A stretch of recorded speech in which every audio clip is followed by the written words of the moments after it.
Hello my dear friends, मैं गगन कपूर एक बार फिर से आप सभी का वेलकम करता हूं।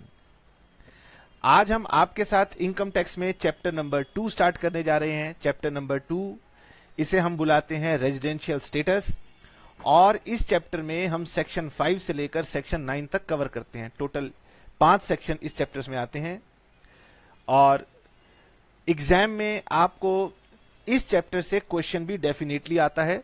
चैप्टर बहुत ही आसान है, इंटरेस्टिंग है और एग्जाम पॉइंट ऑफ व्यू से इंपॉर्टेंट है। तो पहले तो मैं अपने स्टूडेंट्स को ये बता दूं कि हम लोग ऑनलाइन क्लासेस पढ़ाते हैं, तो कई बार स्टूडेंट हमसे कांटेक्ट करते हैं कि सर हम आपकी face to face class join करना चाहते हैं। तो बेटे टाइम चेंज हो रहा है, फेस टू फेस क्लासेस हम लेते नहीं हैं। हम अपनी कुछ क्लासेस को YouTube के ऊपर अपलोड कर देते हैं, तो स्टूडेंट इस उम्मीद में रहते हैं कि शायद सर की कंप्लीट सीरीज हमें YouTube पे मिल जाएगी। ऐसा नहीं है।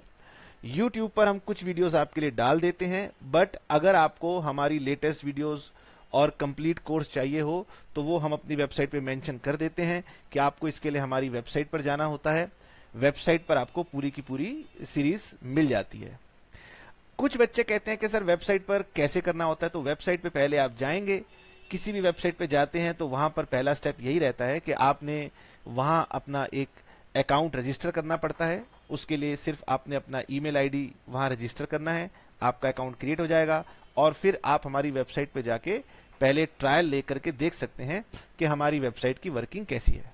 ठीक है, तो अभी हम आगे चलते हैं और आने वाली क्लासेस में सारी बातें आपको बताते रहेंगे।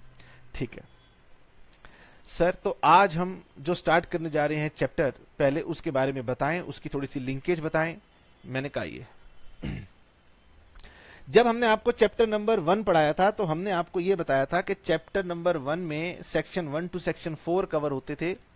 सेक्शन 4 हमारा चार्जिंग सेक्शन था, जो कि ये कहता था एवरी पर्सन, हर व्यक्ति जिसकी टोटल इनकम प्रीवियस ईयर में एक्सीड कर जाएगी मैक्सिमम अमाउंट जिस पे टैक्स नहीं लगता, जो कि अब हम जानते हैं वो मैक्सिमम अमाउंट हो सकता है एक नॉर्मल व्यक्ति के लिए 2.5 लाख, और अगर आप रेजिडेंट हैं इंडिया के तो ये सीनियर सिटीजन है तो 3 लाख, और वेरी सीनियर सिटीजन है तो 5 लाख। इसका मतलब 3 लिमिट्स हैं जो कि हमें फाइनेंस एक्ट बताता है। अभी करंटली फाइनेंस एक्ट 2019 की मैंने आपको बताई। हर पर्सन जिसकी टोटल इनकम 2.5 लाख, 3 लाख, 5 लाख से अधिक है वो असेसी है, and he is liable to pay income tax, उसे इनकम टैक्स देना पड़ेगा उन रेट्स पर जो कि हमने फाइनेंस एक्ट या इनकम टैक्स में बता रखे हैं। तो ये वाला पैराग्राफ पढ़ने के बाद अगर आप डीपली सोचेंगे तो इस पैराग्राफ ने यह कहा है कि हर व्यक्ति जिसकी इनकम है उसे इनकम टैक्स देना पड़ेगा। यह कानून इंडिया का है, तो इसका मतलब हर व्यक्ति को इंडिया में टैक्स देना पड़ेगा।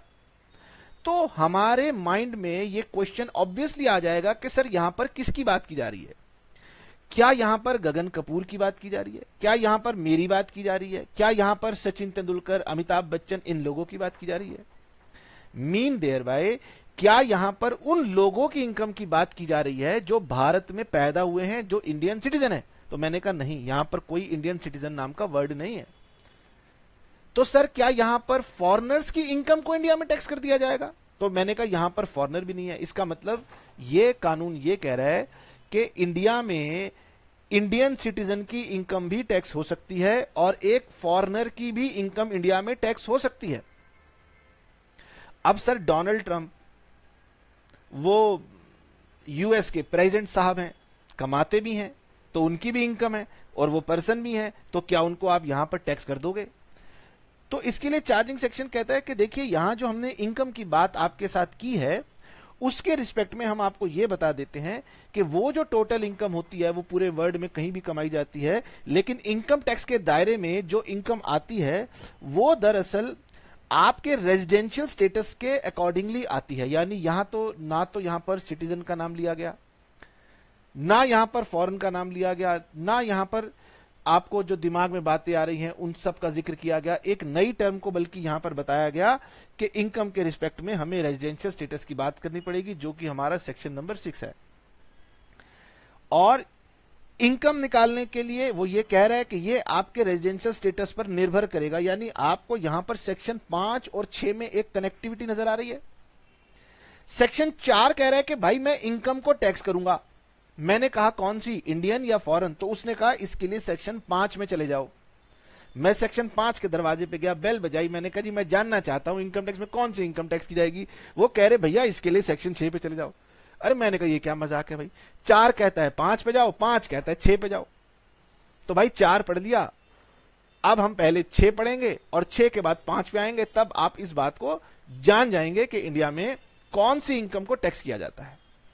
ठीक है सर, अभी हम आगे बढ़ते हैं और अभी हम आगे बढ़ करके अपने पास चलते हैं चैप्टर नंबर 2 के ऊपर। अब कनेक्टिविटी मिलाते हुए मुझे बताएं कि आपको बात समझ में आई क्या। सर मैं ये समझाने की कोशिश कर रहा हूं अपने प्यारे प्यारे स्टूडेंट्स को कि चैप्टर 2, इसका नाम हमने रखा हुआ है residential status and scope of total income. इसका सेक्शन 5 है, इसका सेक्शन 6 है, लेकिन इस चैप्टर के अंदर हम डिस्कस करेंगे 5, 6, 7, 8, 9, 5 सेक्शंस की हम लोग बात करते हैं। सीक्वेंस वाइज हमारा पहला सेक्शन आता है स्कोप ऑफ टोटल इनकम।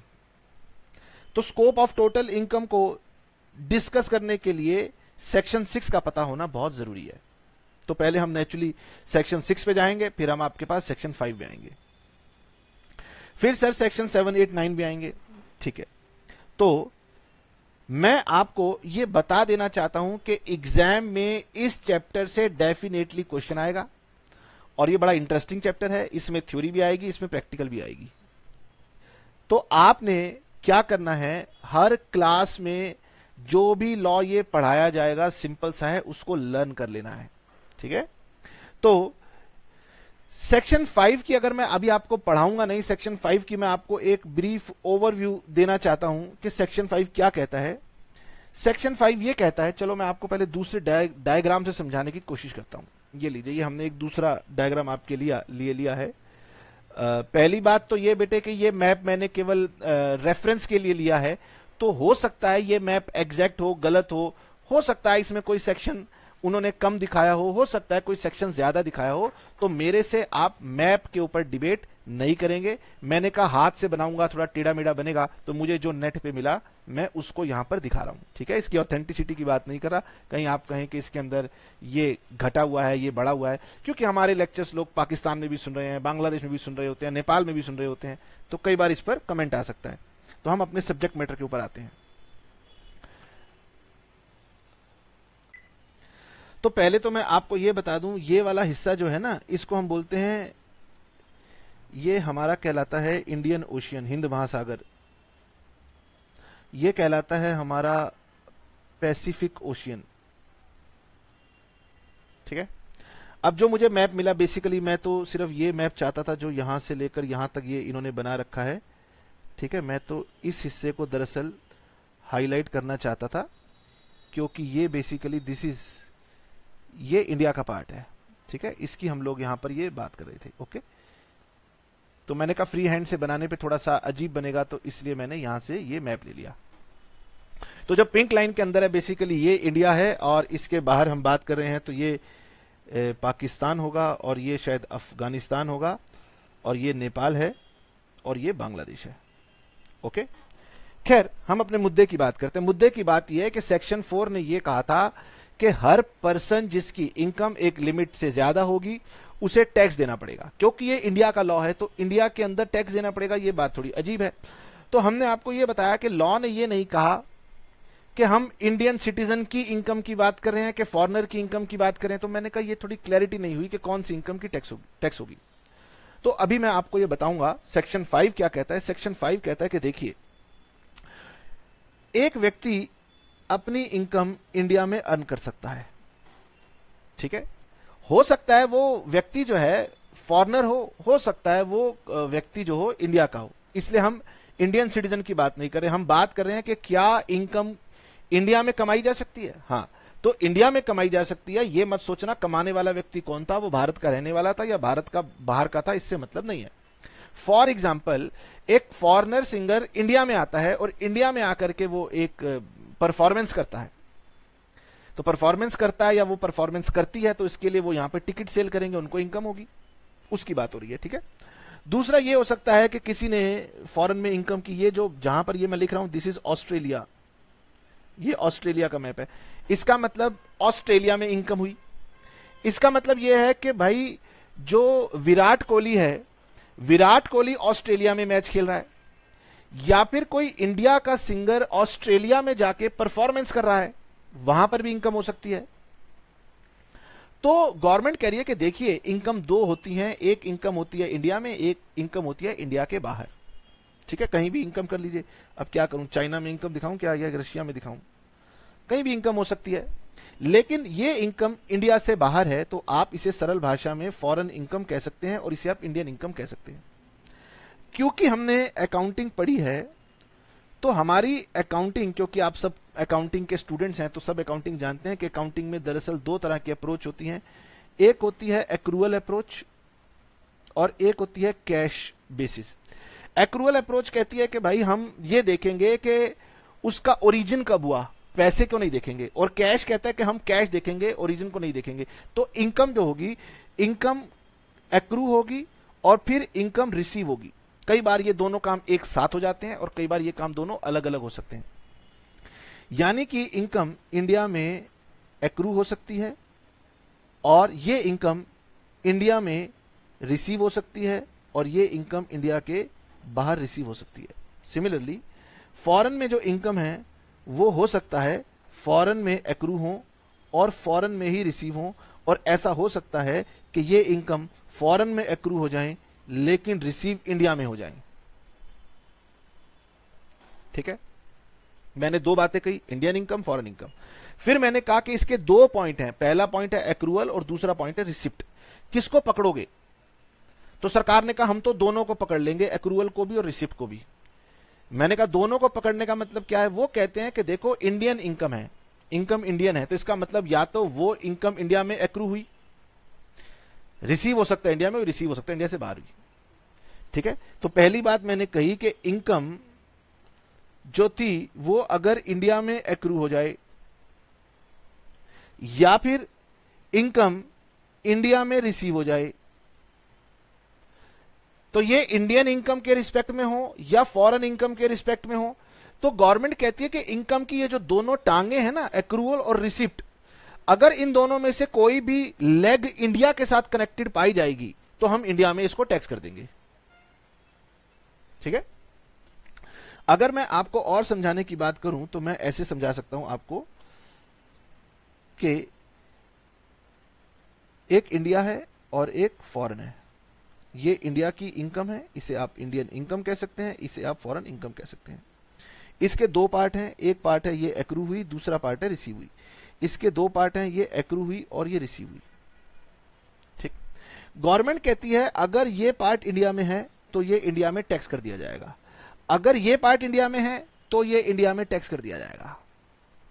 दोनों में से एक पार्ट भी इंडिया में है तो टैक्स कर देंगे, यानी इनमें से बहुत सारे बच्चों को दिक्कत आने वाली नहीं है। फॉरेन इनकम के बारे में वो ये कहते हैं कि अगर फॉरेन इनकम तो वो होगी जो विदेश के अंदर, फॉरेन के अंदर कमाई गई है, तो ये फॉरेन में कमाई हुई इनकम का इंडिया से कोई संबंध नहीं है। लेकिन फॉरेन में कमाई गई इनकम अगर इंडिया में रिसीव हो गई तो फिर हम इसे इंडिया में टैक्स करेंगे। मैं एग्जाम्पल देकर के आपको ये सारी बातें बताऊंगा। तो सेक्शन 5 थोड़ा सा उलझा हुआ है, अगर मैं उसे अभी समझाने की कोशिश करूंगा, मैं लिख के दे सकता हूं कि अभी मैं उसको आपको ज्यादा क्लैरिटी से नहीं बता पाऊंगा क्योंकि उसमें दिक्कत है। तो इसीलिए पहले हम चलेंगे सेक्शन नंबर 6 के पास, और सेक्शन नंबर 6 को करने के बाद में वापस इस पर आते हुए आपके साथ हम दोबारा इस पर डिस्कशन करेंगे। ओके, ठीक है सर, हम इसके ऊपर वापस आएंगे। अभी हमने इसके बारे में थोड़ा सा जान लिया, सो दैट अगर हमें पढ़ने में कोई प्रॉब्लम होगी तो हम रेफर कर लेंगे। तो हमने इस बात को यहां पर मेंशन किया कि दरअसल देखिए इनकम को सेक्शन 5 जब हम पढ़ाएंगे तो दो पार्ट्स में डिवाइड कर लेंगे। अपनी सरलता के लिए मैंने ये नाम दिया इंडियन इनकम और फॉरेन इनकम, ये लॉ में कहीं नाम दिया नहीं है। इंडियन इनकम इंडिया में टैक्सेबल होती है, और इंडियन इनकम क्या होती है? तो इंडियन इनकम वो होती है जो या तो इंडिया में कमाई जा रही है, जब मैं कह रहा हूं कमाई जा रही है तो दिमाग से ये निकाल दो कि वो रिसीव कहां हो रही है। सरकार कहती है रिसीव कहीं भी, हम रिसीव के पीछे नहीं भाग रहे। कमाई जा रही है तो इंडिया की इनकम है। अगर रिसीव इंडिया में हो गई बहुत अच्छी बात है, विदेश में रिसीव हो गई तो भी हम टैक्स करेंगे। अच्छा, मैंने कहा सर ये इनकम तो विदेश में कमाई गई, तो सरकार कहती है अच्छा तो ये बताओ रिसीव कहां की? वो कह रहे रिसीव हमने इंडिया में की। तो फिर सरकार कहती है कि हम इसको भी इंडिया की इनकम मानेंगे और इंडिया में टैक्स कर देंगे। डिटेल में आपको अभी अगली क्लास में बता पाऊंगा, अभी नहीं बता पाऊंगा। ठीक है, ओके। सर फॉरेन इनकम की बात है, सारा का सारा ये जो झमेला है, जो इतना सारा कुछ आप पढ़ेंगे वो इसी के रिस्पेक्ट में पढ़ेंगे। यानी फॉरेन इनकम वो इनकम है जो विदेश में कमाई गई और विदेशों में ही कहीं रिसीव की गई, उसका कोई संबंध इंडिया में नहीं था। संबंध का मतलब एक्रूअल और रिसिप्ट दोनों ही पार्ट इंडिया के बाहर थे। फिर से कहता हूं, इसके बारे में चर्चा दोबारा होगी, ठीक है। अभी हम ये समझते हैं कि स्कोप ऑफ टोटल इनकम जो सेक्शन 4 रेफर कर रहा था वो कह रहा था 5 में जाना, और 5 कह रहा था कि ये डिपेंड कर रहा है रेजिडेंशियल स्टेटस पे। तो इसके लिए मेरे हिसाब से पहले हम लोग क्या पढ़ेंगे, रेजिडेंशियल स्टेटस, तब हमें बातें सीक्वेंस में क्लियर होंगी। सर जब हम पर्सन की बात करते हैं तो रेजिडेंशियल स्टेटस में क्योंकि पर्सन में 7 लोग आते हैं तो हम 7 लोगों की बात करेंगे। 7 लोगों में individual, HUF, firm, AOP, BOI, company, others आएंगे जैसे local authority, artificial judicial person, सबके बारे में ये बातें कही गई हैं। इसके लिए सेक्शन 6 है, 1, 2, 3, 4 इस तरीके से सेक्शन आपके सामने। लेकिन जब इंडिविजुअल और एचयूएफ की बात की जाएगी तो इस पे 2 लेयर लगेंगी, यानी कि 2 लेयर, एक और सेक्शन इसके अंदर बढ़ जाएगा। तो यानी कि हमें सबसे पहले इंडिविजुअल को समझने में 2 क्लास लग जाएंगी और बाकी सारी आधी क्लास में खत्म हो जाएंगी। तो ये घबराना मत सोच के कि सर इंडिविजुअल में ही हमें इतनी मेहनत लगी तो आगे पता नहीं क्या होगा। सारी मेहनत इंडिविजुअल के ऊपर ही लगने वाली है, वही हमारा मेन कोर्स का पार्ट है। और एग्जाम में भी ज्यादातर हम इंडिविजुअल की ही बात करते हैं कि क्वेश्चन आएगा, और इसमें हमारी 1.5 से 2 क्लास लग सकती हैं, क्योंकि हमारी क्लास 1 घंटे की रहती है इसीलिए। ठीक है सर ये 2 लेयर की जो लॉ है इसका मतलब क्या है, मैं समझाता हूं। देखिए जब हम रेजिडेंशियल स्टेटस की बात करेंगे तो इंडिविजुअल, एचयूएफ की बात मैंने अलग कर दी और बाकी सब की बात मैंने अलग कर दी। इंडिविजुअल और एचयूएफ में जब हम पहली लेयर की चेकिंग करते हैं तो वहां हमें यह पता लगता है कि वो व्यक्ति रेजिडेंट है या फिर वो व्यक्ति नॉन रेजिडेंट है। इसी तरह से जब हम इनके बारे में बात करेंगे तो सीधी सी बात करेंगे कि वो रेजिडेंट है या फिर वो नॉन रेजिडेंट है। ठीक है, लेकिन ये जो दूसरा सेक्शन बीच में आएगा ये कहता है कि भाई इंडिविजुअल अगर तो नॉन रेजिडेंट है, बात खत्म हो गई। लेकिन अगर वो रेजिडेंट है तो रेजिडेंट हमारा फाइनल आंसर नहीं है। रेजिडेंट के बाद आगे चेक कीजिए क्या वो ऑर्डिनरी रेजिडेंट है या फिर वो नॉट ऑर्डिनरी रेजिडेंट है। इसका मतलब ये कि बाकी सभी एसएससी के केस में रेजिडेंशियल स्टेटस 2 तरह के होंगे, रेजिडेंट या नॉन रेजिडेंट। लेकिन इंडिविजुअल या एचयूएफ की जब मैं बात करूंगा तो 3 स्टेटस होंगे।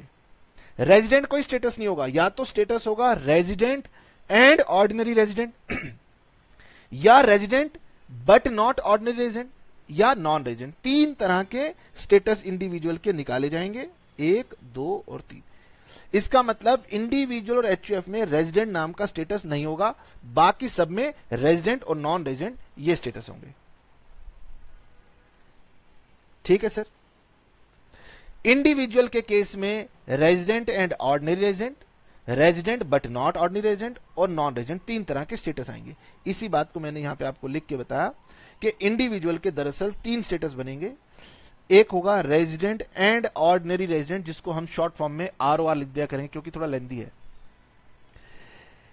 Resident but not ordinary resident इसको हम RNOR कह दिया करेंगे, और नॉन रेजिडेंट को हम NR कहा करेंगे। ये एब्रीविएशन है और हर एक बुक्स अपने हिसाब से एब्रीविएशन थोड़ा बहुत आगे पीछे कर लेती हैं, तो आपको जल्दी समझ में आ जाएगा कि भाई ये हम लोगों ने कैसे बनाई। ठीक है, अब देखिए जब हम इंडिविजुअल से शुरू करने जा रहे हैं, जो हमारा मेन पार्ट है, उसके सेक्शन 6 सबसेक्शन 1 में जो लॉ है उसमें क्या लिखा है। सेक्शन 6(1) का लॉ अभी आपको बताएंगे, उसमें 2 बातें कही गई हैं। आप उसे कहिए कि सर वो 2 कंडीशन है।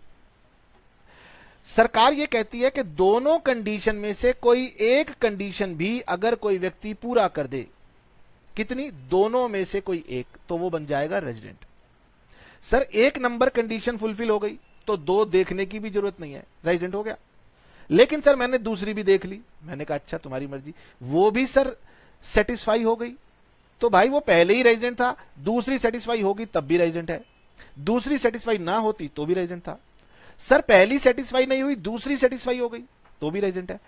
इन शॉर्ट दोनों में से कोई एक कंडीशन अगर वो फुलफिल कर दे व्यक्ति इंडिविजुअल, तो वो रेजिडेंट हो जाएगा, चाहे वो व्यक्ति इंडिया का सिटीजन हो, चाहे वो व्यक्ति इंडिया का सिटीजन ना हो। यानी सिटीजन को बीच में मत लाना। सरकार ने कहा हमारी 2 शर्तें हैं, उनको सुनो, उनको लगाओ। अगर वो लग रही हैं तो इस बात से मतलब नहीं है कि आप सिटीजन हो, सिटीजन नहीं हो, आपको इनकम टैक्स में हम रेजिडेंट कहना शुरू करेंगे। मैंने कहा तो क्या हो जाएगा? उसने कहा फिर हम आपके ऊपर एक टेस्ट और लगाएंगे। मैंने कहा वो क्या? कह रहे भाई जल्दी क्या है, इनकम टैक्स पढ़ रिया है, इनकम टैक्स तो पहली बात सीख, फिर दूसरी की बात करना, वरना ऐसा पैर फिसलेगा कि भाई चलने फिरने लायक नहीं बचेगा। मैंने कहा अच्छा डरा रहे हो? कह रहे हाँ डरा रहा हूं। मैंने कहा मैं नहीं डरता तुमसे। कह रहे देखो कैसे नहीं डरोगे? मैंने कहा अच्छा दिखाओ। तो सेक्शन 6 सब सेक्शन 1 कहता है कि हम उस इंडिविजुअल व्यक्ति को रेजिडेंट कहते हैं जो 2 में से कोई एक कंडीशन संतुष्ट कर दे। साथ में मैंने लिख दिया कि अगर वो दोनों संतुष्ट कर रहा है तो कोई बात नहीं, एक कर रहा है तो भी कोई बात नहीं, दोनों एक ही बात है। तो ये कंडीशन जो है ना, इसको याद करने के लिए हमारी बुक ने एक नाम दे दिया बेसिक कंडीशंस। ठीक है, तो ये 2 कंडीशंस को हम कभी कभी ना बेसिक कंडीशन के नाम से बुलाया करेंगे। इस कंडीशन का नाम बुक ने बेसिक रख दिया, इसका एडिशनल रख दिया कि कभी कभी बच्चा सेक्शन के नाम से डरता है तो वो बेसिक और एडिशनल कंडीशन ऐसे नाम रख दिया। तो सेक्शन 6(1) क्या है बोलो बच्चों? बेसिक। बेसिक में क्या लिखा है कि 2 में से कोई एक शर्त पूरी कर दो। सर अगर ये दोनों में से कोई शर्त पूरी नहीं करेगा तो जो व्यक्ति दोनों ही शर्तें पूरी ना कर रहा हो उसको हम बोलेंगे नॉन रेजिडेंट। सर इस बात को थोड़ा सा इलेबोरेट कर दो। चलो मैंने कहा अभी तो हमने आपको कंडीशन बताई नहीं, लेकिन यहां पर आप समझने की कोशिश करें कि सेक्शन 6 सब सेक्शन 1 मेरे पास 2 कंडीशन की बात करेगा। हो सकता है कि वो व्यक्ति ये कंडीशन फुलफिल करे और ये कंडीशन फुलफिल ना करे। अभी कंडीशन पढ़ाऊंगा, पहले बात समझिए। तो हम उसे बोलेंगे रेजिडेंट। सर हो सकता है कि वो पहली कंडीशन संतुष्ट ना करे, दूसरी कंडीशन संतुष्ट कर दे, रेजिडेंट। सर वो पहली कंडीशन संतुष्ट कर दे, दूसरी संतुष्ट कर दे, रेजिडेंट। सर वो पहली भी संतुष्ट ना करे और दूसरी भी संतुष्ट ना करे तो नॉन रेजिडेंट। बस इस केस को छोड़ करके इन 3 केसेस का सरल मतलब यह है कि 2 में से एक कंडीशन फुलफिल कर दो। अब आप कहोगे सर अगर दोनों हो तो भी रेजिडेंट। ठीक है सर, ये बात हमें समझ में आ गई। अगर ये बात आपको समझ में आ गई तो फिर अब मैं आपको बताता हूं दूसरी बात कि कंडीशंस हैं क्या। ठीक है,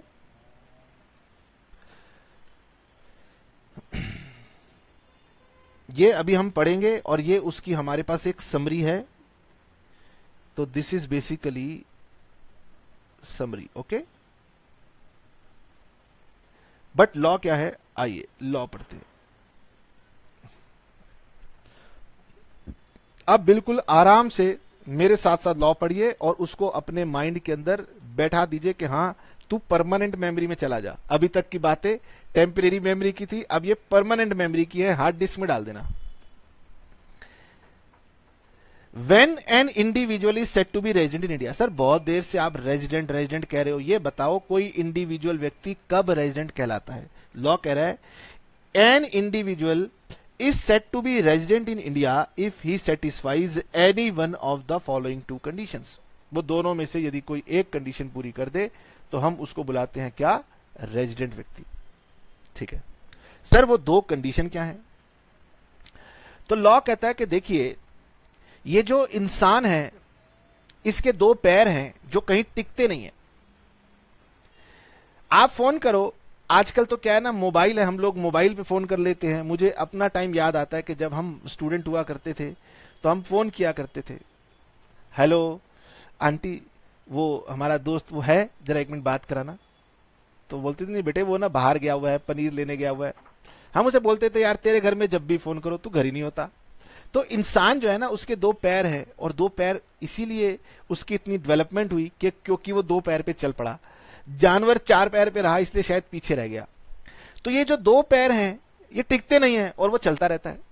तो लॉ कहता है कि भाई हो सकता है कि हम जब प्रीवियस ईयर की बात कर रहे हैं तो वो व्यक्ति कभी तो इंडिया के अंदर रहा हो और कभी बाहर चला गया हो।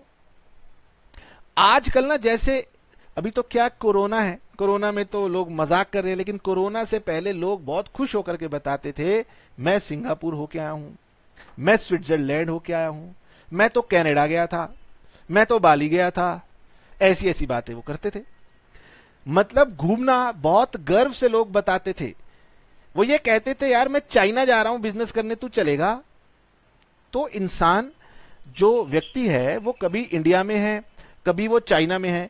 सर आप क्या इंडियन सिटीजन के बारे में बात कर रहे हो? सरकार कहती है भैया सिटीजन को भूल जाओ, सिटीजन कोई कहीं का भी हो, घूमता रहता है घूमता रहता है घूमता रहता है, क्या हो गया?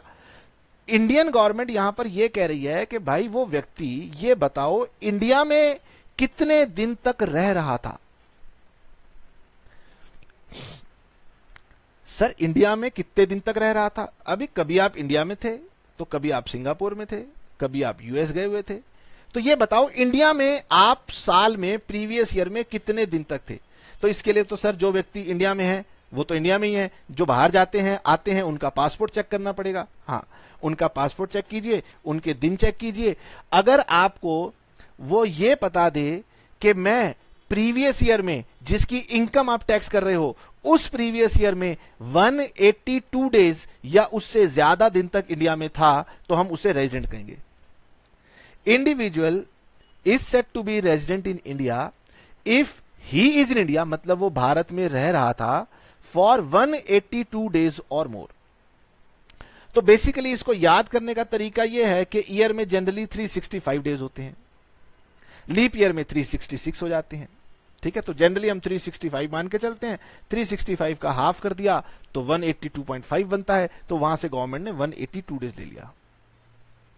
तो यानी एक साल में जनरली 365 डेज हैं, उसमें से अगर आप 182 डेज तक इंडिया में थे, हम ये नहीं कह रहे कंटिन्यूअस थे, आए गए जैसे मर्जी हालत में थे, चाहे एक जगह पे थे चाहे अलग अलग जगहों पर थे, इंडिया की बाउंड्री के अंदर अगर आप 182 डेज तक थे या उससे ज्यादा थे, तो हम आपको क्या कह देंगे? रेजिडेंट कह देंगे। इसको सर आप मुझे ये बताएं कि ये कंडीशन कौन सी डिफिकल्ट थी? तो बहुत आसान कंडीशन थी, इसमें कुछ था ही नहीं।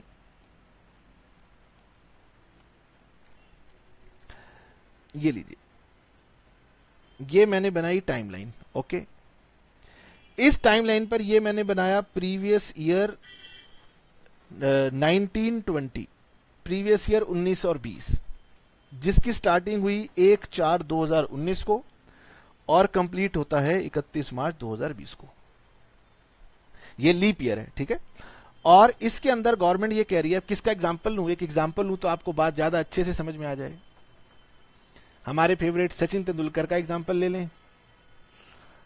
सर ये तो स्पोर्ट्स की बात होगी। या अमिताभ बच्चन का एग्जांपल ले लें, सभी लोगों को अमिताभ बच्चन जी बहुत पसंद है। तो अमिताभ बच्चन जी से हमने पूछा कि अमिताभ बच्चन जी आप ये बताइए कि प्रीवियस ईयर 2019-2020 में आप भारत में कितने दिन तक थे? उन्होंने अपना पासपोर्ट दिया, बोले गगन चेक कर लो। मैंने चेक किया, ठीक है, हालांकि मैं जानता नहीं हूं, एग्जांपल ले रहा हूं। वो आए 240 डेज, यानी अमिताभ बच्चन जी 240 दिन तक इंडिया में थे। यानी बाकी दिन वो कहीं फॉरेन कंट्री में गए होंगे, घूमने गए हों, कोई बिजनेस वर्क से गए हों, जैसे भी गए हों, तो बाकी दिन वो बाहर थे।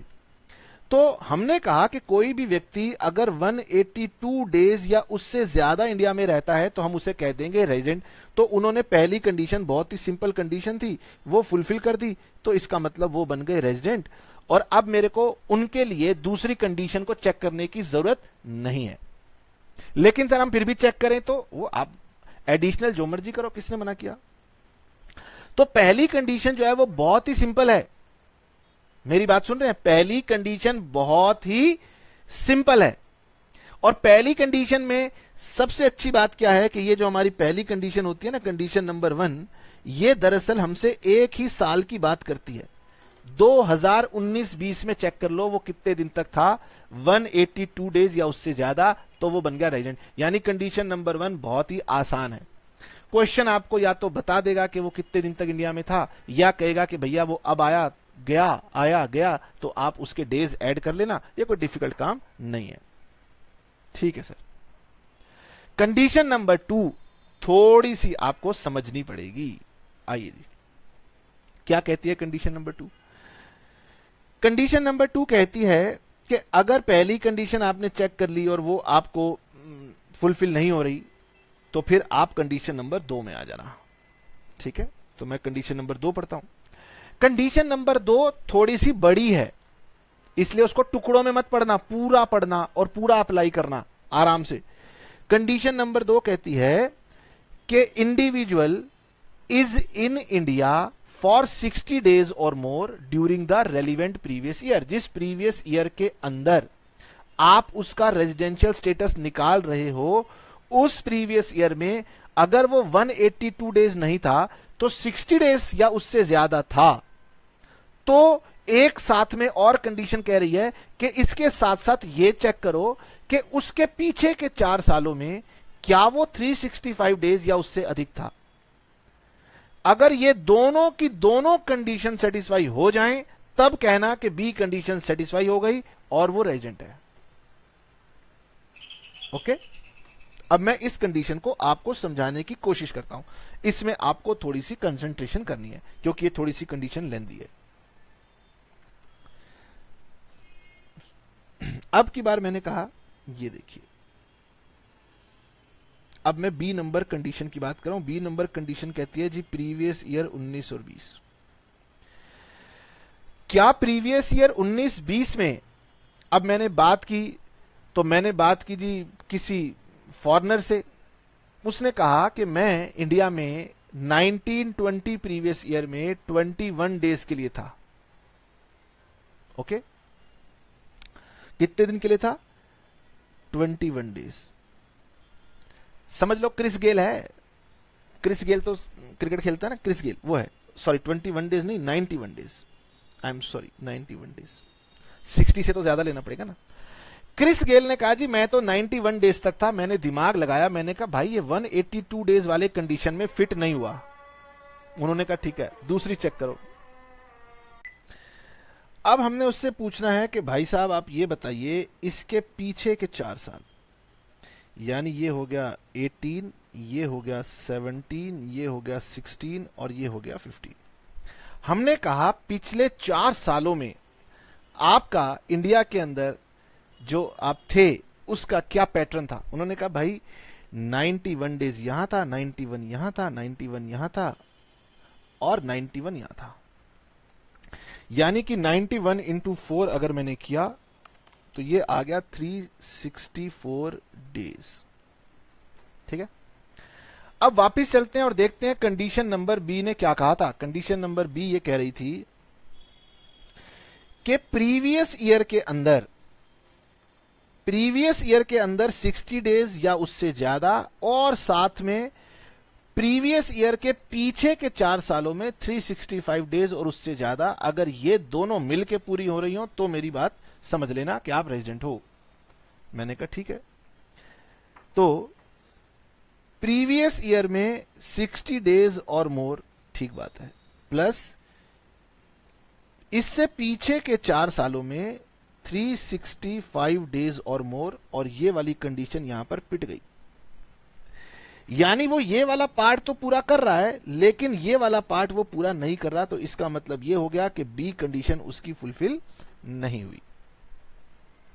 यानी बी कंडीशन थोड़ी सी लेंदी है और बी कंडीशन को चेक करने के लिए आपको प्रीवियस ईयर और उसके पीछे के 4 साल यानी कुल मिलाकर के 5 सालों तक चेक करना पड़ता है, तब जाकर के आपको पता चलेगा कि बी कंडीशन पूरी हुई या नहीं हुई। सर मेरे दिमाग में कुछ और बातें आ रही हैं। अगर वो किसी एक पर्टिकुलर ईयर में कह दे कि मैं 365 दिन हूं और बाकी के 3 सालों में वो कहता है कि मैं था ही नहीं, तो कंडीशन फुलफिल हो गई। अगर वो यहां कह दे मैं 365 था और पीछे के 3 सालों में नहीं था, तो कंडीशन फुलफिल हो गई। कंडीशन कह रही है पीछे के 4 सालों का मुझे इंडिविजुअली कोई मतलब नहीं है, 4 सालों का टोटल करके बता दो क्या वो 365 डेज या उससे ज्यादा था। अगर था तो वो रेजिडेंट है, बात खत्म हो गई। ठीक है सर, हम जो कंडीशन नंबर बी चेक करते हैं, तो कंडीशन नंबर बी का मतलब यह नहीं है कि आप सिर्फ यहां के दिन पकड़ लो। मतलब वो व्यक्ति कह रहा है कि मैं 100 दिन तक इंडिया में था, तो आपको लगेगा कि सर वो 60 दिन से ज्यादा था, लेकिन कंडीशन इतनी नहीं है। कंडीशन कहती है साथ में ये भी चेक करना है कि उसके पिछले 4 सालों का पैटर्न कैसा था। सर पिछले 4 सालों का पैटर्न था 91 डेज फॉर 4 364, तो ये कंडीशन पिट गई, इसका मतलब टोटल कंडीशन पिट गई। समझा? सर अगर वो ये कह दे कि मैं प्रीवियस ईयर 1920 में 100 दिन था और उसके पीछे के 4 सालों में 100 दिन था, तो यानी कि ये वाली condition more than 60 days plus 4 सालों में 400 डेज यानी मोर देन 365 डेज, ये कंडीशन भी फुलफिल हो गई, तब मैं कहूंगा कि मेरी बी कंडीशन फुलफिल हो गई। यानी बी कंडीशन इतनी सिंपल नहीं है, बी कंडीशन के अंदर 2 कंडीशन जुड़ी हुई हैं और अगर वो दोनों साथ में पूरी होंगी तभी माना जाएगा कि बी कंडीशन पूरी हुई।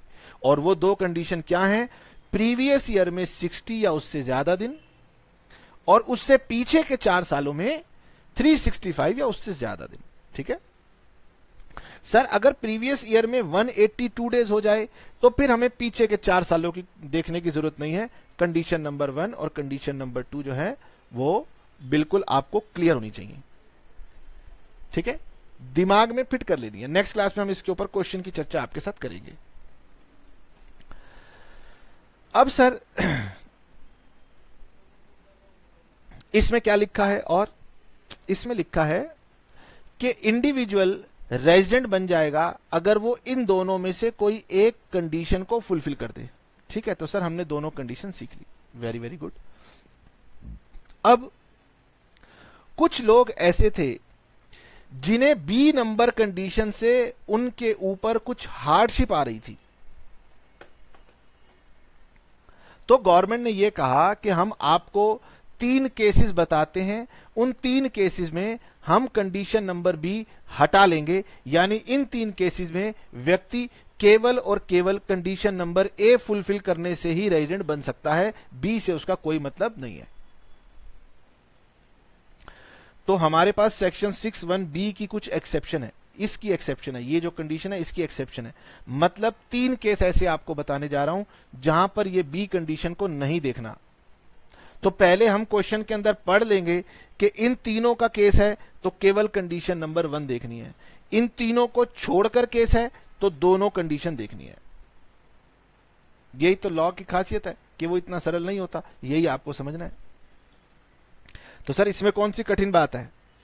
पहले 3 बातें चेक कर लेंगे, वो 3 हुआ तो क्वेश्चन सिंपल हो गया, ए पार्ट से चेक कर लेंगे।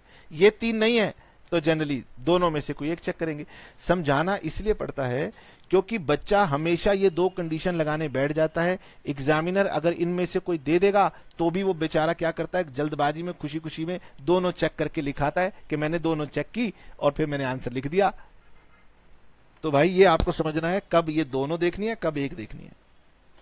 ठीक है सर, तो लॉ कहता है कि हमने सेक्शन 6(1) में एक एक्सप्लेनेशन डाली है जहां हमने ये लिखा है period of 60 days is substituted by 182 days, यानी यहां पर 60 दिन की बजाय 182 दिन लगा देना। तो जब 182 यहां लग गया तो फिर हमारे को गिरीश आहूजा जी कहते थे कि इस कंडीशन को भूल जाओ और इसको अप्लाई करो। एक्सप्लेनेशन कह रही है कि यहां 182 डेज डाल दो, तो मैंने कहा भाई 182 डेज डाल दिया तो फिर पहली कंडीशन सेटिस्फाई हो रही है तो मैं पीछे के 4 सालों की मेहनत क्यों करूं। नट शेल में आहूजा जी एक बात कहते थे कि बी कंडीशन इन 3 लोगों पे एप्लीकेबल नहीं है। मैंने कहा बताओ कौन से। अब पहली बार गवर्नमेंट ने कहा कि भाई ये सुविधा है जो कि मिलेगी किसको, इंडियन सिटीजन को। यानी जिस क्वेश्चन में लिखा हो फॉरेनर, वहां पर तो ये बात समझ लो कि दोनों कंडीशन चेक करनी है। जहां लिखा हो इंडियन सिटीजन तो उसमें कुछ स्पेशल केसेस हैं जहां पर ये अप्लाई हो रहा है। पढ़ो, इंडियन सिटीजन हो? हां सर हूं। क्या आप भारत छोड़ के पिछले साल में बाहर गए थे? हां गया था। क्यों गए थे? For employment outside India. Indian citizen leaving India for the purpose of employment outside India. अब एग्जामिनर आपसे कहेगा कि इंडियन सिटीजन बिजनेस पर्पस से बाहर गया, तो भाई ये कंडीशन बिजनेस पर्पस के लिए नहीं थी। ये कंडीशन थी एम्प्लॉयमेंट पर्पस के लिए। तो हम जब एम्प्लॉयमेंट की बात करते हैं तो एम्प्लॉयमेंट का मतलब क्या है? एम्प्लॉयमेंट का मतलब आप समझ लीजिए, हो सकता है कि आप इंडिया में पहले से ही सर्विस कर रहे थे। सपोज कीजिए इंडिया में आप एसबीआई बैंक के मैनेजर हैं, ओके, और एसबीआई ने क्या किया, ऑस्ट्रेलिया में एक ब्रांच ओपन कर ली, या एसबीआई ने यूएस में ब्रांच ओपन कर ली, या एसबीआई ने कनाडा में ब्रांच ओपन कर ली। मतलब फॉरेन कंट्री में हमारी कंपनी ने ऑपरेशन एक्सपेंशन किया और उन्होंने मुझे कहा कि आपको वहां जाना है। तो मेरी एम्प्लॉयमेंट इंडिया में ऑलरेडी थी और मुझे एम्प्लॉयमेंट के लिए ही आगे वहां जाना पड़ा, ये भी कवर्ड है। सर मैंने इंडिया में अभी आईआईटी का कोर्स किया है और मुझे फॉरेन से लेटर आ गई, मेरी न्यू रिक्रूटमेंट विदेश में हुई है, वो भी कवर्ड है। यानी एम्प्लॉयमेंट कवर्ड है। एम्प्लॉयमेंट में ये नहीं लिखा कि फॉरेन में नई एम्प्लॉयमेंट होगी तभी ये आपके ऊपर एक्सेप्शन दी जा रही है। वो कह रहे अगर आप पहले से इंडिया में एम्प्लॉयड हैं और अपने एम्प्लॉयर के कहने पर आप सर्विस कॉन्ट्रैक्ट पे अगर बाहर जाते हैं तो भी ये आपके लिए एप्लीकेबल है, और अगर वहां पर आपको नया सर्विस कॉन्ट्रैक्ट दिया जा रहा है तो भी आपके ऊपर एप्लीकेबल है। लेकिन अगर आप अपने बिजनेस के लिए जाते हो तो एप्लीकेबल नहीं है।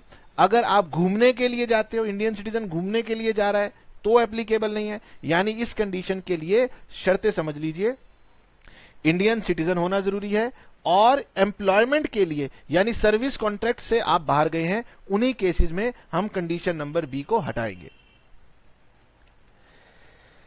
दूसरा है Indian citizen leaves India during the previous year as a member of crew of an Indian ship. इस पर एक एक्सप्लेनेशन भी है, उसके बारे में बाद में कर लेंगे। अभी आप समझिए कि भाई आपकी जो जॉब है वो एक शिप में है, समुद्री जहाज में है। अब ये जो सी के जो शिप होते हैं, ये सी के शिप क्या करते हैं, जब पोर्ट के ऊपर से चलते हैं तो इनकी स्पीड बहुत स्लो होती है।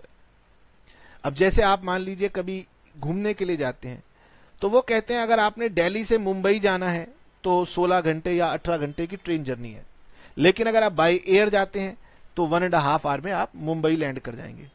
तो यानी एयर से मोड ऑफ ट्रेवल बहुत फास्ट होता है, ट्रेन से या रोड से स्लो होता है, और जो शिप होता है जो वाटर में चलता है उसकी स्पीड और भी ज्यादा स्लो होती है। तो एक व्यक्ति जो कि इंडियन सिटीजन है वो ये कहता है कि मेरी एक शिप के अंदर जॉब लगी हुई है एज अ क्रू मेंबर, मतलब शिप के अंदर जो क्रू मेंबर है वहां मेरी जॉब है, और मैं एक बार जब इंडिया से पोर्ट से निकलता हूं तो कई कई दिनों तक मेरे पास कुछ नहीं होता, एक ही नजारा होता है, समुद्र, पानी पानी मुझे दिखाई देता है। तो मूवी में हम देखते हैं हमें बहुत अच्छा लगता है समुद्र, लेकिन समुद्रों में जब तूफान आते हैं तो उन तूफानों के नाम कैटरीना और पता नहीं कौन कौन से अम्फान, ऐसे ऐसे नाम रखे जाते हैं। तो सोच लीजिए कितना भयानक वो माहौल होता होगा जब अचानक समुद्र में लहरें उठने लग जाएं। तो मुझे याद है मैं एक बार बॉम्बे गया तो वहां पर गेटवे ऑफ इंडिया में मैं शिप में घूमने गया तो मैंने देखा यार शिप तो बहुत हिलती है, डर लगता है। खैर सरकार को डर वर गया उन सब की बातों की बात, सरकार को क्या मतलब, सरकार कह रही है कि देखिए हमने एक रूल दिया है कि जो लोग क्रू मेंबर हैं, इंडियन सिटीजन हैं, उनके ऊपर भी हम कंडीशन नंबर 2 नहीं लगाएंगे। यानी वो क्रू मेंबर जब शिप लौट के आएगी तो वो कहेगा शिप वाले से भैया मैं तो 2-3 महीने की छुट्टी पे जा रहा हूं, तो 3 महीने का मतलब हो गया 90 डेज। तो 90 डेज की वजह से वो रेजिडेंट नहीं बनेगा, वो 182 डेज की वजह से रेजिडेंट बनेगा। तो इंडियन सिटीजन एम्प्लॉयमेंट के लिए गया, कंडीशन नंबर बी मत देखना। इंडियन सिटीजन क्रू मेंबर था तो आपने उसको नहीं देखना, कंडीशन नंबर बी को। अब तीसरे में 2 बातें कही गई कि क्या आप इंडियन सिटीजन हैं, हाँ। क्या आप पर्सन ऑफ इंडियन ओरिजिन हैं, हाँ। ये इंडियन ओरिजिन के पर्सन कौन होते हैं बताता हूं। Comes on a visit to India in the relevant previous year. यानी कि पहले तो हम ये पढ़ते हैं कि आप कौन है, इंडियन सिटीजन, यानी कोई ऐसा सिटीजन जो इंडिया में बर्थ लेता है, पैदा होता है, और बाद में जाकर के वो फॉरेन कंट्री में जाके सेटल हो जाता है। अब मुझे नहीं पता, सुंदर पिचई इस समय गूगल के सीईओ हैं, तो अब मुझे नहीं पता कि उनका रेजिडेंस इंडिया में है या बाहर है, बट मुझे लगता है बाहर होगा। तो यानी सुंदर पिचोई इंडियन है लेकिन वो फॉरेन कंट्री के अंदर रहते हैं। अब वो फॉरेन कंट्री से इंडिया में घूमने के लिए आते हैं, तो घूमने के लिए आते हैं, अब उनका क्योंकि परिवार यहाँ है, रिश्तेदार यहाँ है, तो हो सकता है फ्रीक्वेंट विजिट्स होती हो सकता है वो फ्रीक्वेंट विजिट में साल में 60 दिन क्रॉस कर जाएं। तो सरकार ने उन्हें कहा कि आपको हम समझते हैं कि आपको रेगुलरली आना पड़ता है, और इस वजह से आपकी हम ग्लोबल इनकम्स को इंडिया में टैक्स नहीं करेंगे, क्योंकि जो पर्सन रेजिडेंट बन जाता है उसकी ज्यादा इनकम इंडिया में टैक्स होने लगती है। तो सरकार ने उसको कहा कि हम आपको यहां पर जो है इस बात की छूट देते हैं। सर आपने प्रियंका चोपड़ा का उदाहरण क्यों नहीं लिया? बॉलीवुड एक्ट्रेस प्रियंका चोपड़ा, अखबार कहते हैं कि उसने अपनी खूबसूरती के जाल में बेचारे एक मासूम अंग्रेज को फंसा लिया, तो उसकी नीयत ठीक नहीं है। तो लेकिन प्रियंका चोपड़ा के ऊपर भी ये सेटल बैठता है कि वो इंडियन सिटीजन है और इस समय फॉरेन में सेटल्ड है। अगर वो आती जाती हैं विजिट के लिए, बिजनेस करने के लिए नहीं, विजिट के लिए आती जाती हैं, तो उन पर भी हम बी कंडीशन हटा लेंगे। तो इंडियन सिटीजन एम्प्लॉयमेंट के लिए बाहर गया, बी कंडीशन हटा दी। Indian citizen member of crew member of Indian ship है, तो हमने उसको हटा दिया।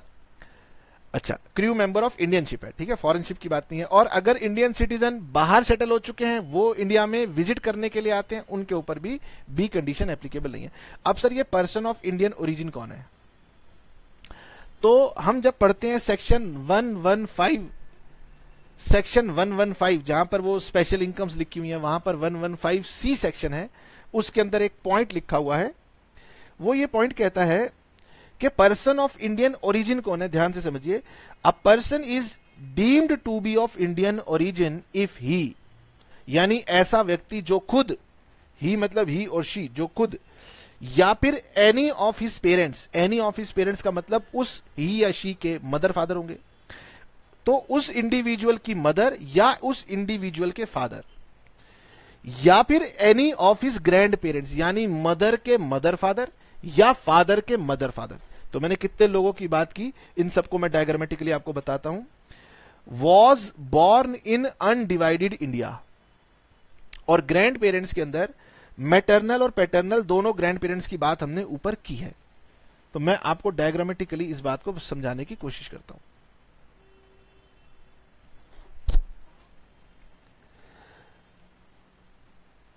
15 अगस्त 1947, ये बहुत ही, क्या कहें, आप इसे कह सकते हैं बहुत ही अच्छा दिन था, हमारा देश आजाद हुआ। आप ये भी कह सकते हैं ये बहुत बुरा दिन था, इसमें एक देश के दो टुकड़े हुए। कल तक जो आपस में भाई भाई थे, अब वो दुश्मन हो गए हैं इस दिन के बाद से। लेकिन जो हुआ सो हुआ। इसने क्या किया, कंट्री के अंदर दो पार्ट कर दिए। ये हमेशा कंट्री के लिए ना डिबेटेबल सी बात रही है। हमें जो बचपन में पढ़ा दिया जाता है हम उसी को मानने लगते हैं, लेकिन आज की मॉडर्न वॉइसेस इस बात पर बहुत डिबेट की मांग करती हैं कि क्या ये अंग्रेजों ने जानबूझ के किया, क्या इसके पीछे उनकी कोई साजिश थी? महात्मा गांधी ने डिवीजन को एक्सेप्ट क्यों किया? क्या इसके पीछे नेहरू की कोई मंशा थी? प्रधानमंत्री नेहरू क्यों बने? लाल बहादुर शास्त्री या फिर जो है वो क्यों नहीं बने? नेताजी सुभाष चंद्र बोस? मतलब बड़ी सारी डिबेटेबल बातें यहां पर हैं। और उसके बाद भी कुछ डिबेटेबल बातें हैं जो कि नथुराम गोडसे के बारे में है। ये सारी बातें हैं, हमें तो पहले इतना जानकारी नहीं रहती थी, लेकिन अब बाद में समझ में आया कि हाँ, इन सब के पीछे बहुत कुछ पॉलिटिकली छुपा हुआ है। सवाल ये उठता है कि 15 अगस्त 1947 से पहले की अगर मैं बात करूं तो एक इंडिया था, यानी इंडिया की बात कहें, पाकिस्तान की बात कहें, बांग्लादेश की बात कहें, ये सब तो एक ही पार्ट था। लेकिन 15 अगस्त के बाद क्या हुआ, कुछ लोग इधर हो गए और कुछ लोग उधर हो गए, यानी ये बन गया इंडिया। ठीक है, बाकी कंट्रीज अलग हो गए। तो जो इंडिया में रह गए, पहले इंडिया का पार्ट थे, डिवाइड होने के बाद इंडिया में रह गए, तो वो तो इंडियन सिटीजन पहले भी थे और आज भी हैं। लेकिन वो लोग जो सरहद के पार फंस गए, जो महात्मा गांधी की बात पे विश्वास करके वहीं रुक गए, ये एक सच्चाई है कि पाकिस्तान से लोग इंडिया इसलिए नहीं आए क्योंकि महात्मा गांधी ने कहा था कि ये डिवीजन मेरी लाश के ऊपर होगा। तो वो लोग पाकिस्तान में रुक गए। अब जो लोग पाकिस्तान में रुक गए, उन्हें पता था कि महात्मा गांधी एक बहुत स्ट्रांग व्यक्ति हैं, वो पार्टीशन नहीं होने देंगे। उन्हें पता चला कि भैया अब तो वो पाकिस्तान में है, यानी अब वो पाकिस्तान के सिटीजन हो गए। वो कह रहे कि मेरे भाई बंधु इंडिया में हैं और मैं पाकिस्तान में हूं।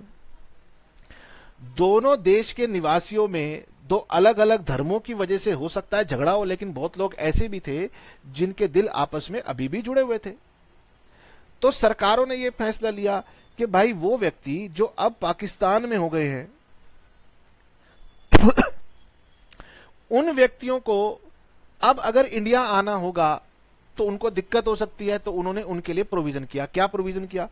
उन्होंने कहा कि क्या वो व्यक्ति 15 अगस्त 1947 से पहले इंडिया में पैदा हुआ था और अब वो पाकिस्तान के अंदर है, उसकी बात हो रही है, या ऐसा व्यक्ति जिसके मदर या फादर 15 अगस्त 1947 वाले सिंगल इंडिया में पैदा हुए थे, यूनाइटेड इंडिया में पैदा हुए थे। तो अगर ये पैदा हुए थे तो ये इंडियन ओरिजिन का व्यक्ति कहलाएगा, ये पैदा हुए थे तो भी इंडियन ओरिजिन का व्यक्ति कहलाएगा। ठीक है? या इसकी मदर की मदर फादर, यानी ये मदर है, ये नानी है और ये नाना जी हैं, मां, नानी, नाना, यानी वो व्यक्ति खुद, उसकी मदर, उसकी नाना, उसके नानी अगर अनडिवाइडेड इंडिया में थे तो इस व्यक्ति को हम पर्सन ऑफ इंडियन ओरिजिन कह रहे हैं। सर उस व्यक्ति के फादर पैदा हुए थे या उस व्यक्ति की मदर और फादर, यानी उसके पिताजी, उसकी दादी, उसके दादा, कोई भी व्यक्ति अगर अनडिवाइडेड इंडिया में पैदा हुआ था तो वो व्यक्ति कहलाएगा पर्सन ऑफ इंडियन ओरिजिन। बात समझ आई? वो कहलाएगा पर्सन ऑफ इंडियन ओरिजिन। एक बहुत ही खूबसूरत मूवी है सनी देओल की, गदर। गदर के अंदर सनी देओल कहते हैं कि एक कागज पे मोहर नहीं लगेगी तो क्या तारा सिंह पाकिस्तान नहीं जाएगा? तो तारा सिंह को पाकिस्तान जाना क्यों था? सकीना के लिए। सकीना कौन? सकीना उसकी पत्नी, जो कि उस समय कहां फंसी हुई है? पाकिस्तान के अंदर। तो सकीना क्या कहलाएगी? Person of Indian origin. Sakina कहलाएगी person of Indian origin. Tara Singh जो था वो तो पहले से ही इंडिया में था, लेकिन सकीना के पेरेंट्स पाकिस्तान में सेटल हो जाते हैं। उस मूवी के अंदर अशरफ अली जैसे लोग नफरत फैलाते रहते हैं। सरहदों में कुछ नहीं रखा, सरहदों में कुछ नहीं रखा। पाकिस्तान अलग हुआ, वो लोग वहां गए, जो वहां गए उन्हें वहां के पॉलिटिकल लीडर्स ने भड़का दिया कि भाई ये हिंदुस्तानी ना तुम्हारे दुश्मन है, और हिंदुस्तानियों को यहां के लीडरों ने सिखा दिया कि वो तुम्हारे दुश्मन है। अब दुश्मनी के अंदर तलवारें खिंच गई, और तलवारें खिंच गई तो आज ये नजारे हमारे सामने हैं। खैर ये तो पॉलिटिकल बातें हैं, हमने तो कंसेप्ट समझना है। कंसेप्ट ये कहता है कि अगर वो व्यक्ति या उस व्यक्ति के पेरेंट्स या उस व्यक्ति के कोई भी ग्रैंड पेरेंट्स, चाहे वो मदर साइड के हो चाहे वो फादर साइड के हो, अगर वो अनडिवाइडेड इंडिया में पैदा हुए थे तो ऐसे व्यक्ति को हम इंडियन ओरिजिन का नाम दे रहे हैं। और अगर वो इंडिया में आते हैं तो हम उन्हें बी क्लॉज नहीं लगाएंगे। इसका मतलब साफ है कि वो व्यक्ति इस समय पाकिस्तान में है। और ये इंडिया की उदारता है कि इंडिया उन लोगों के साथ भी कितना अच्छा बर्ताव रखता है, यानी इंडिया के मन में इस बात को लेकर कोई मलाल नहीं था, उन्होंने नहीं रखा। ठीक है, लेकिन सरहदें खिंच गई तो खिंच गई, कोई बात नहीं। चलिए अब बात आती है कि सर हमने ये सीखा कि अगर कोई व्यक्ति, कोई पर्सन ये जानना चाहता है कि वो रेजिडेंट है या नहीं है तो करना क्या है। ठीक है, तो मैंने आपसे कहा, क्योंकि बहुत सारी बातें हमने की हैं, अभी हमने आपको बुक से क्वेश्चन भी नहीं करवाया, वो हम नेक्स्ट क्लास में करवा पाएंगे। तो अभी आपने याद रखना है कि पर्सन कब रेजिडेंट होता है? जब वो दो में से कोई एक कंडीशन पूरी करे। ये दो कंडीशन में पहली कंडीशन बहुत सिंपल है, केवल एक प्रीवियस ईयर के ऊपर फोकस करती है कि आप प्रीवियस ईयर में 182 डेज या उससे ज्यादा इंडिया में थे। ओके, दूसरी कंडीशन थोड़ी बड़ी है, वो प्रीवियस ईयर में 60 डेज या उससे ज्यादा और उसके पीछे के 4 सालों में 365 डेज, ये जोड़ करके बनती है। यानी इसमें टोटल 5 सालों के लिए आपको चेक करना पड़ता है। अगर 5 सालों तक की पूरी कंडीशन आप फुलफिल कर रहे हैं तब ये कंडीशन आपकी फुलफिल होती है। 60 डेज और more in the previous year plus उस प्रीवियस ईयर के पीछे के 4 सालों में 365 डेज और मोर। फिर हमने ये पढ़ा कि 3 एक्सेप्शंस होती हैं जहां पर हम बी कंडीशंस को हटा के ए कंडीशन को देखा करेंगे। वो 3 कंडीशन थी, अगर आप इंडियन सिटीजन हैं और एम्प्लॉयमेंट पर्पज से बाहर जा रहे हैं, अगर आप इंडियन सिटीजन हैं और आप इंडिया छोड़ के जाते हैं क्योंकि आप इंडियन शिप के क्रू मेंबर हैं। तीसरा केस था जिसमें हमने सुंदर पिचोई या आपको प्रियंका चोपड़ा का एग्जाम्पल दिया, वो प्रियंका निक जोन्स हो गई हैं। तो अगर इंडियन सिटीजन फॉरेन में सेटल हो गए हैं और वो इंडिया में आते हैं तो उनके ऊपर ये नहीं लगेगा। और फिर हमने आपको एग्जाम्पल दिया कि पर्सन ऑफ इंडियन ओरिजिन कौन है। पर्सन ऑफ इंडियन ओरिजिन में मैंने आपको गदर मूवी का एग्जाम्पल दिया है समझने के लिए कि गदर मूवी में जो सकीना के पेरेंट्स थे अशरफ अली, वो कहलाएगा पर्सन ऑफ इंडियन ओरिजिन क्योंकि उसका जन्म अनडिवाइडेड इंडिया में हुआ था। तो सकीना की मां जो थी वो भी कहलाएगी पर्सन ऑफ इंडियन ओरिजिन। ठीक है, सकीना जो इस समय पाकिस्तान में उन्होंने फंसा लिया था, लेकिन मूवी के दौरान तो खैर तारा सिंह उसको वापस ले आते हैं। लेकिन अगर समझना हो तो आप समझ लीजिए सकीना के पेरेंट्स कहलाएंगे पर्सन ऑफ इंडियन ओरिजिन। ठीक है, और ये हुआ। बाकी इसके ऊपर हमने आपको ये बता दिया पर्सन ऑफ इंडियन ओरिजिन कौन होता है। 2-3 छोटी छोटी बातें और पढ़ के हम आज की क्लास को कंप्लीट करते हैं, फिर नेक्स्ट क्लास में हम इसके ऊपर प्रैक्टिकल की चर्चा करेंगे। हमने ये लिखा है period of stay is not necessary to be continuous, यानी कि ये जरूरी नहीं है कि एक साथ 182 दिन या 60 दिन रहना है। आप आए 1 हफ्ता रहे फिर चले गए, फिर अगली बार आए 5 दिन रहे चले गए, तो 7 + 5 12 दिन इस तरह से जोड़े जाएंगे जब हम सवाल करेंगे। Place and purpose of stay of India is irrelevant, मतलब आप यहां पर कहां रहे। सर मैं तो आगरा घूमने गया था, सर मैं तो वैष्णो देवी के दर्शन करने आया था। ठीक है, तो आप चाहे घूमने के लिए आए थे, चाहे कोई पार्टी फंक्शन अटेंड करने आए थे, या आप दिल्ली में थे, दिल्ली से आप कहीं और चले गए, इंडिया के अंदर थे, तो बात खत्म। For period of stay we include hours of stay in India on the day he arrives and leaves India. अब क्या होता है, इंसान कहता है भैया मैं तो इंडिया में आया तब 4 बज रहे थे और जब इंडिया छोड़ के गया तो 7 बज रहे थे। तो भाई जिस दिन आया और जिस दिन गया उन दिनों के घंटे उपलब्ध होते हैं, तो हम आवर्स की भी काउंटिंग करते हैं। लेकिन क्वेश्चन में अगर आवर्स ना दिए हुए हों तो जिस दिन आप आए हो उस पूरे दिन को हम मान लेंगे कि आप इंडिया में थे, और जिस दिन आप गए हो उसको भी पूरा दिन मान लेंगे आप इंडिया में थे। यानी कि नटशेल में आवर्स की जानकारी है, घंटों की जानकारी है, तो घंटे जोड़ेंगे, और घंटे में अगर 24 घंटे मिल जाएंगे तो एक दिन कहेंगे। और अगर क्वेश्चन के अंदर यह लिखा है कि कोई व्यक्ति 10 जनवरी को इंडिया में आया, टाइम नहीं दिया, तो मैं 10 जनवरी पूरा काउंट करूंगा। घंटे दिए हैं तो घंटे ले लो, घंटे नहीं दिए हैं तो वो आना और जाने वाले दिन को हम काउंट कर लेते हैं। But if number of hours are not known then both the day of arrival and departure shall be counted as period of stay in India. आने वाले दिन को भी काउंट करेंगे, जाने वाले को भी काउंट करेंगे।